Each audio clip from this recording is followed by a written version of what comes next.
Après s'être croisés pour la première fois adolescents lors d'un camp d'été, Emma et Adam se retrouvent plusieurs fois dans la vingtaine, mais n'arrivent jamais à se reconnecter. Aujourd'hui, Emma est résidente à l'hôpital de Los Angeles, tandis qu'Adam travaille comme assistant de production sur une émission de télévision musicale. Le drame s'intensifie lorsque le père d'Adam, le légendaire Kevin Kline, renouvelle une romance avec l'ex-petite amie d'Adam, Vanessa. Distrait par la nouvelle, Adam noie son chagrin dans l'alcool et commence à appeler des femmes de sa liste de contacts à la recherche d'un rebond.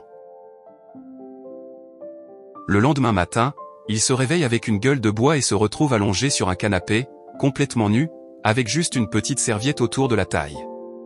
À sa surprise, il découvre qu'il a envoyé un texto à Emma et s'est retrouvé dans son appartement, dépouillé et inconscient.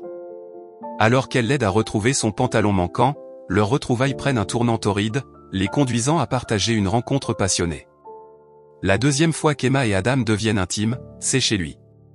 Avant de partir, Emma propose une relation occasionnelle, être ensemble pour une connexion physique et rien de plus, sans attaches émotionnelles.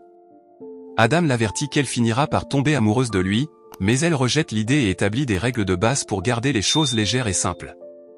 Au début, tout se passe bien, mais des problèmes surviennent lorsque Sam, un collègue réside de l'hôpital avec qui Emma travaille, commence à solliciter son attention.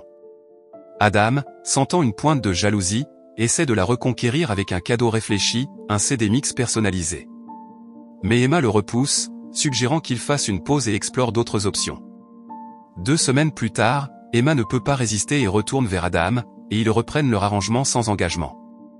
Quelques mois plus tard, début février, l'anniversaire d'Adam arrive. Il est coincé à un dîner avec son père et Vanessa, qui annoncent étonnamment leur projet d'avoir un bébé ensemble. Adam emmène Emma avec lui, et elle ne se retient pas, elle le défend férocement tout en critiquant ouvertement le couple. Lorsqu'il quitte le restaurant, Adam convainc Emma de le rejoindre pour une sortie de la Saint-Valentin. Leur rendez-vous commence bien, mais la soirée prend une tournure désagréable lorsqu'Emma devient de plus en plus mal à l'aise, incapable d'accepter le lien émotionnel croissant qui les unit. Dans un moment de tension, elle dit à Adam qu'il mérite quelqu'un qui ne lui fera pas de mal. Adam, désespéré d'avoir une vraie relation, avoue qu'il l'aime, une déclaration qu'Emma ne semble pas pouvoir accepter. La confrontation dégénère en dispute et leur arrangement occasionnel tombe à l'eau pour de bon. 6 semaines plus tard, le scénario d'Adam pour l'émission de télévision sur laquelle il travaille est enfin en cours de tournage. Grâce à Lucy, l'assistante du réalisateur de l'émission, Adam décroche un poste d'écrivain régulier, bien qu'il soit clair que Lucy a le béguin pour lui. Pendant ce temps, Emma est en spirale, déprimée et luttant contre l'absence d'Adam dans sa vie. Son malaise émotionnel n'est que renforcé par le fait que sa jeune sœur, Cathy, se marie le lendemain, et l'arrivée de sa mère veuve, qui se présente avec son propre nouveau compagnon masculin. Emma révèle qu'elle s'est retenue de former des liens profonds, se persuadant que c'est un moyen de protéger sa mère de la douleur de l'avoir blessée si une relation se défait. Mais sa mère, voyant à travers sa façade, exhorte Emma à cesser de se protéger de l'amour et à cesser de vivre dans la peur du chagrin. Lorsqu'Emma avoue à sa sœur Cathy qu'elle ne peut s'empêcher de penser à Adam, Cathy insiste pour qu'elle agisse et l'appelle pour régler les choses entre eux. Nerveusement, Emma décroche le téléphone et dit à Adam qu'elle lui manque, mais il lui rappelle froidement qu'ils n'ont jamais vraiment été en couple. Sa tentative de le reconquérir échoue. Déterminée à réparer les choses, Emma décide de quitter Santa Barbara, où le mariage de Cathy est sur le point d'avoir lieu, et de se rendre chez Adam à Los Angeles pour lui parler face à face. Mais lorsqu'elle arrive, ses plans sont bouleversés lorsqu'elle aperçoit Adam rentrer chez lui avec Lucy. Pensant qu'il est passé à autre chose avec une nouvelle petite amie, Emma, le cœur brisé, repart en voiture en larmes, ses espoirs anéantis. Juste au moment où Adam et Lucy sont sur le point de passer du temps ensemble, Vanessa l'appelle avec une nouvelle urgente, son père a fait une réaction négative à un médicament à base de sirop contre la toux.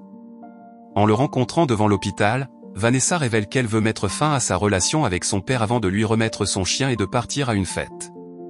À l'intérieur, Adam rend visite à son père, qui lui donne inopinément des conseils sincères sur l'amour, laissant Adam avec une nouvelle perspective. Pendant ce temps, Shira, l'une des colocataires et collègues d'Emma, envoie un texto à Emma pour lui dire que le père d'Adam a été admis à l'hôpital, ce qui pousse Emma à se précipiter sur les lieux. Alors qu'Adam sort, il appelle Emma et lui dit que si elle lui manque vraiment, elle doit être là en personne. Au moment même où l'appel se termine, Emma sort de sa voiture, et Adam est stupéfait de la voir devant lui, prête à régler les choses.